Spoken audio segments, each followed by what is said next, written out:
రెండో రోజు కలెక్టర్లతో సీఎం చంద్రబాబు కాన్ఫరెన్స్ నిర్వహించారు. కొత్త జిల్లాల్లో మౌలిక వసతుల కల్పనపై సీఎం ఆదేశాలు ఇచ్చారు. ఉమ్మడి జిల్లాలోని అధికారులతో సంబంధం లేకుండా కొత్త జిల్లాలో అధికారులకు పూర్తి అధికారాలు ఇవ్వాలన్నారు. అధికారులు స్వేచ్ఛగా విధులు నిర్వర్తించేలా చూడాలని చెప్పారు. హెచ్ఓడీలు 2 రోజుల్లో ఈ ఆదేశాలు జారీ చేయాలని తెలిపారు చంద్రబాబు. సీఎం చంద్రబాబుని కలిశారు ఎంపీ లావు కృష్ణదేవరాయలు. ఢిల్లీ పరిణామాల్ని చంద్రబాబుకి వివరించారు ఎంపీ లావు శ్రీకృష్ణదేవరాయలు. నిన్న కేంద్ర హోంమంత్రి అమిత్ షాని కలిశారు నరసరావుపేట ఎంపీ. వైసీపీ పాలనలో భారీ లిక్కర్ స్కామ్ జరిగిందన్నారు లావు. 4,000 కోట్లు విదేశాలకి తరలించారని ఆరోపించడమే కాదు, అమిత్ షాకి ఆధారాలను ఇచ్చారు ఎంపీ. త్వరలోనే మంత్రివర్గ విస్తరణ ఉంటుందన్న వార్తల నేపథ్యంలో కాంగ్రెస్ అధ్యక్షుడు మల్లికార్జున ఖర్గేకి పలువురు మాదిగ సామాజిక వర్గ ఎమ్మెల్యేలు లేఖ రాశారు. క్యాబినెట్ విస్తరణలో మాదిగలకు అవకాశం ఇవ్వాలని కోరారు. ఇదే అంశంపై మంత్రులు ఉత్తమ్, భట్టితోనూ వారు సమావేశమయ్యారు. ఉత్తమ్కు లేఖను అందజేశారు. ఏమండి, ఇప్పటి నుంచి నాకు ఇంటి పనిలో కొంచెం ఎక్కువ హెల్ప్ చేయండి. ఎందుకు? నీకు జాబ్ దొరికిందా? నాకు నేనే బాస్ అవ్వాలనుకుంటున్నా. ఎలా? బాస్ వాలా బీ ద బాస్. తెలంగాణ అసెంబ్లీలో కేటీఆర్, బట్టి విక్రమార్క మధ్య మాటల యుద్ధం నడిచింది. ప్రభుత్వ పెద్దలు 30% కమిషన్లు తీసుకుంటున్నారని కాంగ్రెస్ నేతలే మాట్లాడుకుంటున్నారంటూ కేటీఆర్ కామెంట్ చేశారు. ఈ వ్యాఖ్యల పట్ల బట్టి తీవ్ర ఆగ్రహం వ్యక్తం చేశారు. 30% కమిషన్లు తీసుకుంటున్నట్లు నిరూపించాలంటూ కేటీఆర్ కి సవాల్ చేశారు. నిరూపించలేకపోతే కేటీఆర్ క్షమాపణ చెప్పాలని డిమాండ్ చేశారు. కేటీఆర్ క్షమాపణ చెప్పాలంటూ కాంగ్రెస్ సభ్యులు సభలో ఆందోళన చేశారు. కేటీఆర్ వ్యాఖ్యల్ని రికార్డు నుంచి తొలగిస్తామని ప్రకటించారు స్పీకర్. అయినప్పటికీ 2 వర్గాలు రన్నింగ్ కామెంటరీ చేసుకున్నాయి. గత సర్కార్ 1,00,000 రుణమాఫీ పూర్తిగా చేయలేదన్నారు మంత్రి తుమ్మల నాగేశ్వరరావు. ఎన్నికల సమయంలో సగం మందికే రుణమాఫీ చేశారన్నారు. రుణమాఫీ చేయకుండానే బీఆర్ఎస్ నేతలు మాట్లాడడం సిగ్గుచేటన్నారు. తొలి పంట కాలంలోనే తాము 2 లక్షల లోపు రుణాలు మాఫీ చేశామన్నారు. ఒకే దఫాలో 20,617 రుణమాఫీ చేశామని చెప్పారు తుమ్మల. ఇప్పటికీ రాష్ట్రంలో ధరణి వ్యవస్థ పనిచేస్తోందన్నారు బీఆర్ఎస్ ఎమ్మెల్యే పల్లా రాజేశ్వరరెడ్డి. అందులోని డేటా ఆధారంగానే రైతు భరోసా ఇచ్చారన్నారు. అయితే ధరణి చట్టం తీసుకొచ్చి అనేక మంది భూ హక్కులు కాలరాశారని ఆరోపించారు డిప్యూటీ సీఎం భట్టి. పేదల భూముల్ని వారి నుంచి లాక్కునే ప్రయత్నం చేశారన్నారు.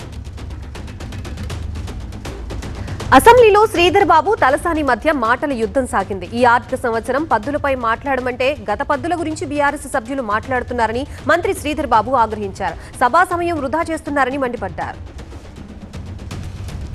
శ్రీధర్ బాబు వ్యాఖ్యలు తమ సభ్యులకే వర్తిస్తాయా లేక సభలో ఉన్న వారందరికీ వర్తిస్తాయా అని అడిగారు తలసాని. సమావేశాలు ప్రారంభమైనప్పటి నుంచి కాంగ్రెస్ సభ్యులు గత ప్రభుత్వం అనే చెబుతున్నారని గుర్తు చేశారు. మీరేం చేస్తారో చెప్పాలి కానీ గత ప్రభుత్వం గురించి ఎందుకన్నారు తలసాని.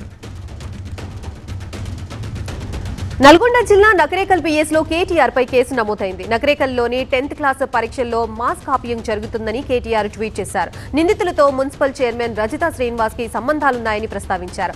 ఆధారాలు లేకుండా కేటీఆర్ ఆరోపణలు చేశారని, అతనిపై చర్యలు తీసుకోవాలని కోరుతూ నకరేకల్ పోలీసులకి ఫిర్యాదు చేశారు రజిత. ఏపీలో రేపు పలుచోట్ల ఉప ఎన్నికల నిర్వహణకి ఏర్పాట్లు చేస్తున్నారు. కడప జిల్లా గోపవరం పంచాయతీ ఉప సర్పంచ్ ఎన్నిక కోసం క్యాంపులు నిర్వహించారు. 14 మంది వార్డు మెంబర్లను హైదరాబాద్కు తరలించారు. మొత్తం 20 మంది వార్డు మెంబర్లలో టీడీపీకి 6 ఉన్నారు. ఉప సర్పంచ్ పదవి తమకిస్తామని చెప్పి 61 లక్షల రూపాయల డబ్బు తీసుకున్నారంటూ మాజీ ఎమ్మెల్యే రాచమల్లి శివప్రసాద్ రెడ్డిపై ఆరోపణలు చేశారు వార్డు మెంబర్ రమాదేవి మామ కొండయ్య. విశాఖలో మేయర్పై అవిశ్వాసం నోటీసులు ఇవ్వడంతో క్యాంపు రాజకీయాలకి తెరలేపింది వైసీపీ. బల నిరూపణకి ముందు తమ కార్పొరేటర్లు చేజారకుండా వారిని బెంగళూరుకి తరలించింది. జీవీఎంసీ మేయర్ గొలగాని హరివెంకట కుమారిపై అవిశ్వాసం పెట్టారు కూటమి కార్పొరేటర్లు. వైసీపీ ఎన్ని క్యాంపులు పెట్టినా బల నిరూపణ రోజు తమ గెలుపు ఖాయమన్నారు. పల్నాడు జిల్లా అచ్చంపేట మండలంలో ఎంపీపీ ఎన్నిక నేపథ్యంలో హైడ్రామా నెలకొంది. రేపు ఎంపీపీ ఎన్నిక జరగాల్సి ఉండగా నిన్న రాత్రి 7 ఎంపీటీసీలు అదృశ్యమయ్యారు. అధికార పార్టీ నేతలే కిడ్నాప్ చేశారని వైసీపీ ఆరోపిస్తోంది. ఎంపీపీ ఎన్నిక జరగకూడదన్న ఉద్దేశంతోనే ఎంపీటీసీల్ని కిడ్నాప్ చేశారని వైసీపీ నేతలు అంటున్నారు. కడప జిల్లా వేముల మండలానికి చెందిన టీడీపీ నాయకుల మధ్య ఆధిపత్య పోరు సాగుతోంది. టీడీపీ పార్లమెంటరీ కార్యదర్శి గొందిపల్లి మైసూరారెడ్డి, ఆ పార్టీ రాష్ట్ర ఉపాధ్యక్షుడు పేర్ల పార్థసారథి రెడ్డిల మధ్య వివాదం నడుస్తోంది. 5 కిలోమీటర్ల గ్రావెల్ రోడ్డు కోసం ఇరు వర్గాలు గొడవపడ్డాయి. పోలీసులు రంగంలోకి దిగడంతో పరిస్థితి అదుపులోకి వచ్చింది. ఎన్టీఆర్ జిల్లా జగ్గయ్యపేటలో సాయి కోల్డ్ స్టోరేజ్ కూలింది. 2 రోజుల క్రితం కోల్డ్ స్టోరేజ్లో అగ్ని ప్రమాదం జరిగింది. మంటల ధాటికి పూర్తిగా ధ్వంసమైన స్టోరేజ్ గోడౌన్ అకస్మాత్తుగా కూలిపోయింది. అయితే అధికారుల అప్రమత్తతతో ప్రమాదం తప్పింది. నిర్మల్లోని పురాతన దేవరకోట శ్రీ లక్ష్మీ వెంకటేశ్వర స్వామి ఆలయ చైర్మన్ కొండా శ్రీనివాస్ ఇన్ఛార్జ్ ఈవో భూమన్నకు నోటీసులు అందజేశారు. గత ఏడాది అక్టోబర్లో నూతన పాలకవర్గం బాధ్యతలు చేపట్టిన నుండి అన్నదానం, అల్పాహారం, ధనుర్మాస ఉత్సవాలకి భక్తుల కానుకలు, విరాళాల లెక్కలు 5 రోజుల్లో చూపించాలని నోటీసుల్లో పేర్కొన్నారు. నిధుల లెక్కలపై అనుమానాలు రావడంతోనే నోటీసులు ఇచ్చారు. జనగాం జిల్లాలో క్షుద్ర పూజలు కలకలం రేపాయి. పాలకుర్తి శివారు దద్దరపల్లి వాగులో పసుపు, కుంకుమ, నిమ్మకాయలు, కోడితో పూజలు చేశారు. క్షుద్ర పూజలు చేసిన స్థలంలో యువతి దుస్తులు, వెంట్రుకలు ఉన్నాయి. యువతికి చేతబడి చేసినట్లుగా స్థానికులు అనుమానిస్తున్నారు. రాత్రి మంత్రాల శబ్దాలు రావడంతో ఘటనా స్థలానికి వెళ్లారు రైతులు. ఆ స్థానికుల్ని చూసి పరారయ్యారు అక్కడున్న 3 వ్యక్తులు. ఏటీఎంలో డబ్బులు కొట్టేసిన రాజస్థాన్, హర్యానా ముఠాకి చెందిన 5గురిని అరెస్ట్ చేశారు పోలీసులు. మార్చి 1న రావిర్యాల ఏటీఎంలో ఉన్న 29,60,000ని ఎత్తుకు వెళ్లారు నిందితులు. యూట్యూబ్లో వీడియోలు చూసి ఏటీఎంని కట్ చేసి డబ్బులు దోచుకు వెళ్లారు. పరారీలో ఉన్న 5గురు నిందితుల కోసం వేట సాగిస్తున్నారు. రంగారెడ్డి జిల్లా సరూర్ నగర్ అప్సరా హత్య కేసులో పూజారి సాయికృష్ణకి జీవిత ఖైదు విధిస్తూ తీర్పు చెప్పింది కోర్టు. శంషాబాద్లో అప్సరాని హత్య చేశాడు సాయి. కారులో అప్సర మృతదేహాన్ని తీసుకొచ్చి సరూర్ నగర్లో పూడ్చిపెట్టాడు. భారతదేశంలో ఎన్నికలు ప్రపంచంలోనే అతిపెద్ద ఎన్నికలు అన్నారు chief election commissioner Gyanesh Kumar. ఈ ఎన్నికల్ని నిర్వహించడానికి 10,50,000 బూత్లను ఈసీ ఏర్పాటు చేస్తుందన్నారు. బూత్ స్థాయి అధికారులకి తాము మొదటిసారిగా ట్రైనింగ్ ఏర్పాటు చేశామన్నారు. 1,00,000 బూత్ స్థాయి అధికారులకి శిక్షణ ఇస్తామని సిఈసి జ్ఞానేష్ కుమార్ అన్నారు. ప్రభుత్వ ఆస్తుల్ని పాడు చేసే హక్కు ఎవరికీ లేదన్నారు ఢిల్లీ సీఎం రేఖా గుప్తా. ఢిల్లీలోని మెట్రో పిల్లర్లను పరిశీలించిన సీఎం మెట్రో పిల్లర్లపై ఉన్న పోస్టర్లు, హోర్డింగ్లు తొలగించాలని ఆదేశించారు. ప్రభుత్వ ఆస్తుల్ని ఎవరూ పాడు చేయకూడదన్నారు. మెట్రో పిల్లర్లపై ఎవరూ పోస్టర్లు, హోర్డింగ్లను అతికించకూడదు అంటూ ఆదేశించారు. ఢిల్లీలో కేంద్ర హోంమంత్రి అమిత్ షాతో సమావేశంపై స్పందించారు అన్నాడీఎంకే ప్రధాన కార్యదర్శి పళనిస్వామి. కేవలం ప్రజల సమస్యల గురించి చర్చించడానికే ఢిల్లీకి వచ్చానన్నారు. ఇది కూటమికి సంబంధించిన సమావేశం కాదన్నారు. ఎన్నికలకి ఇంకా ఏడాది సమయం ఉందని తెలిపారు పళనిస్వామి. ఉత్తరప్రదేశ్లో మైనర్ బాలికపై అత్యాచార యత్నం కేసులో అలహాబాద్ హైకోర్టు వ్యాఖ్యలపై సుప్రీంకోర్టు తీవ్ర ఆగ్రహం వ్యక్తం చేసింది. బాలిక ప్రైవేట్ పార్ట్స్ తాకినప్పటికీ అది అత్యాచార యత్నం కిందకు రాదన్న అలహాబాద్ హైకోర్టు వ్యాఖ్యలపై స్టే విధించింది. ఈ జడ్జిమెంట్ అమానవీయంగా ఉందని సుప్రీంకోర్టు కీలక వ్యాఖ్యలు చేసింది.